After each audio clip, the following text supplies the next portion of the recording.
बेरहम धूप के नीचे एक रेगिस्तानी कैंप जीवन की जंग लड़ रहा है। वहां के लोग तपती गर्मी से बचने के लिए छांव खोज रहे हैं।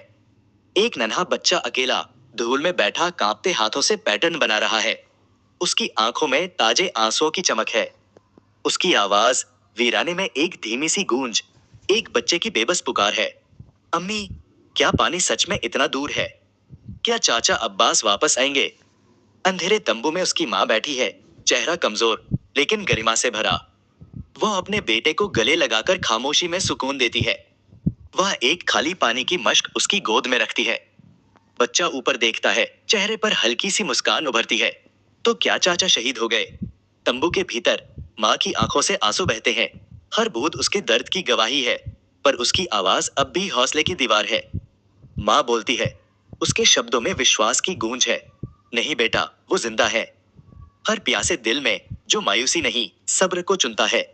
बच्चे के चिंतित चेहरे पर एक नई समझ और उम्मीद की किरण छलकती है, जो माँ के गहरे शब्दों से रोशन होती है।